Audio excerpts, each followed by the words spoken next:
Thank you for that warm greeting. It's always a blessing and a little bit unnerving to have your son at the podium. Look, I look out here and I see you all. I feel really at home. And thank you for that.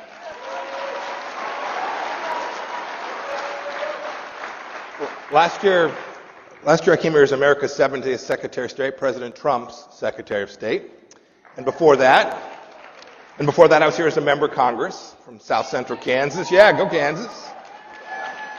But this is different. This time's different. In the last few months, we've been called clowns and deplorables and ignorant and rednecks. We've been called the evil resistance. The New York Times thinks I'm the worst Secretary of State of all time. Yeah. Yeah, since I last saw you, the Chinese have sanctioned me. The Iranians don't think so much of me either. But I'm proud of our fight, and I'm proud of our accomplishments, and that we have truly upended the status quo.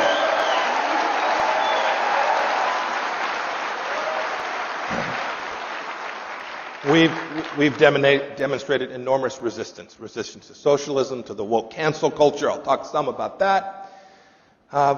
We've resisted seeing our liberty and our freedoms slipping away. This is a noble, worthy fight, and we're in it. We fought hard. We fought for it hard on nearly every front, and we will always fight for it. I remember when they were calling us disruptors and that said they were against the establishment. We said, of course. In the Pompeio family, I've been compared to my grandpa. His name was Earl Mercer. Now, Grandpa Earl always said what was on his mind. He was pretty rough cut from Kansas. He worked hard. He never won a Mr. Congeniality contest, even in Mitchell County. But when the going was tough, you wanted Grandpa Earl around. In the 1930s, Grandpa Earl was the sheriff of Mitchell County, Kansas. Population day, a little bit less than 6,500. My mother, Dorothy, was one of Earl's and Grace's 10 kids. I had an Uncle Richard. He was the last of the lot. And he was going to run for re-election as sheriff. And Richard decided that, there was good money. There was really good money in homemade gin. So he built a still in the basement bedroom. Everything was good. Both the campaign and the bootleg business, all good. Until a still exploded in the basement. It blew up the basement and the campaign. Grandpa Earl was a one-term sheriff in Mitchell County. He moved his family to a little further south, where he raised my mother in Wellington, where he opened a pool hall. How's that for going from sheriff to the pool hall operator? Best chili in Kansas. I tell this story because I think there's a couple things that those of us who believe, those of us who've been part of the conservative movement for so long, can learn from this. First, he was a great sheriff, and he was regarded as such because he never tried to be anything he wasn't. And he was never afraid to tell people the truth. He did what the people of Mitchell County expected of him. He respected them. Second, the lesson from the gin problem is that plans change, things happen. We don't always see it going exactly the way we want, but we should never give up. We should always be true to ourselves, and we will succeed at all of it if we do. Grandpa Earl knew, too, that facts mattered. So today I'm going to arm you with some facts, some accomplishments from these past 4 years, how we protected every one of you and our great Bill of Rights at every turn. And what's good news today for me is when you're a diplomat, when you're the 70th Secretary of State, you have to stay in your lane. I don't have that. I'm not a diplomat. I'm going to let it rip. So look. Where did we begin? We began with you. We began with workers all across America who we put back to work. We put back to work women. We put back to African Americans, Asians, Hispanics, everyone. Everyone was back working. We did that. President Trump did that. Our team understood that this mattered. We focused on the economy that put Americans back to work. We did it by also securing our borders, giving Americans the chance to make a good wage and a chance to take care of their families. And we also, I'm from Kansas, don't forget, we built American energy jobs too. We rolled back regulations on job creators, and we wanted everyone to take risk and grow their business and create opportunity for people all across America. I heard this time and time again. I remember I ran for Congress in 2010 when President Obama was in office. Employers and workers had both lost confidence. We restored that confidence. They knew we had their back, and we knew we'd support them, not burden them. We wanted them to be successful.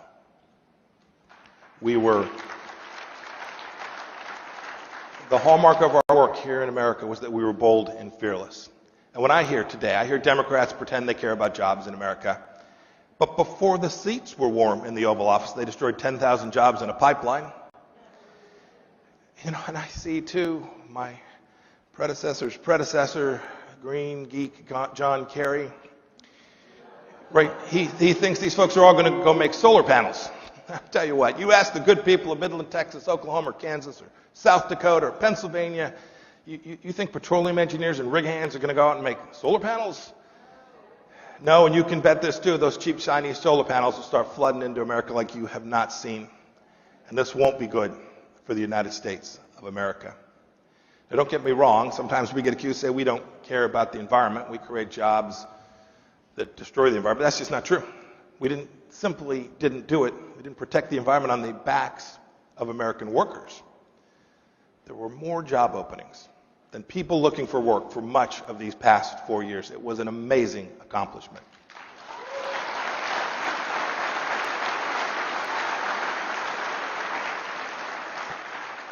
And when the Chinese wanted to come steal your job, we just said no way.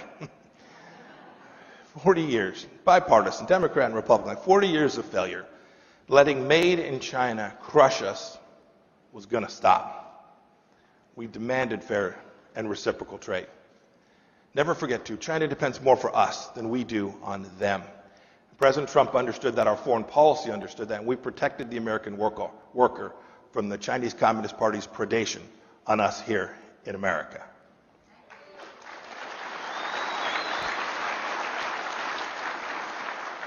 Now, my job often took me overseas. We protected our freedom abroad. We kind of did it like Grandpa Earl did. We were honest, hardworking. We treated the world as it is, not as we wished it were. We weren't going to live in fantasy land. I will tell you, I walked out of some very quiet rooms in Europe. I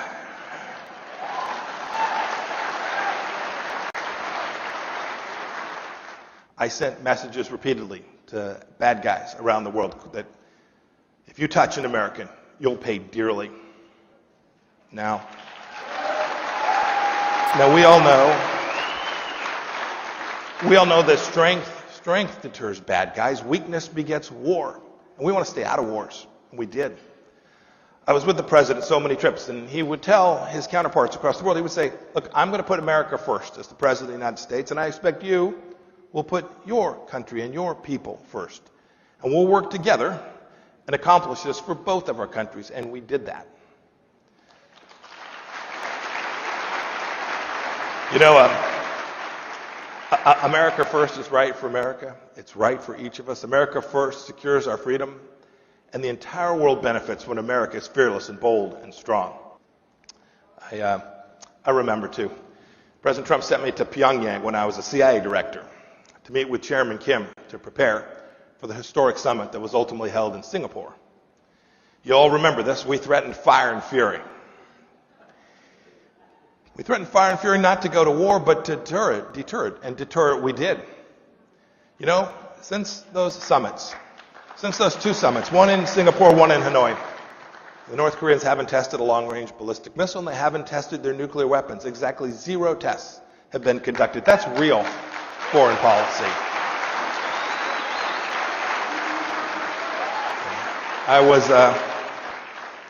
It was humbling too, because it was the second trip.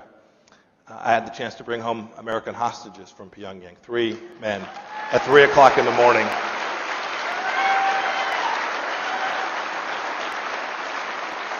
And America first always means never forgetting about our warriors.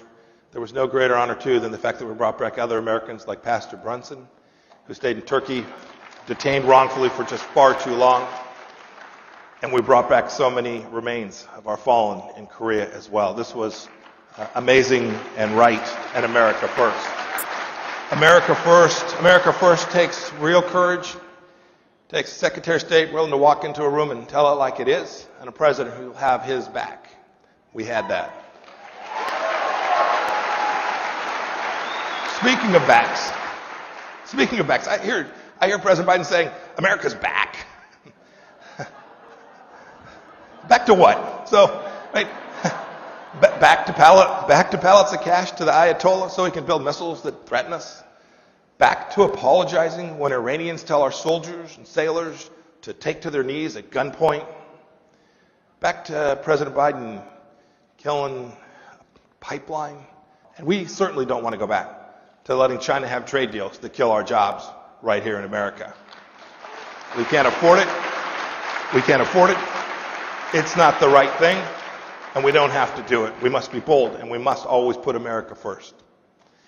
You know, we spent a lot of time talking about being canceled. I was really happy that this is being aired on television, not canceled, at least for the moment. We worked tirelessly with great success to deliver on our values, American values that have made this such a special, unique nation.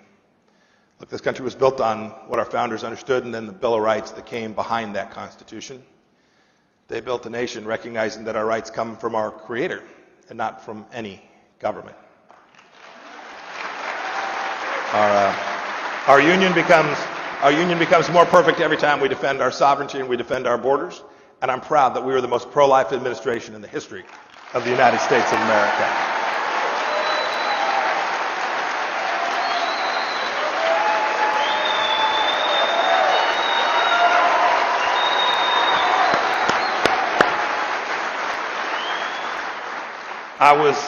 I was a soldier about 25, 30 years ago and about 100 pounds ago too.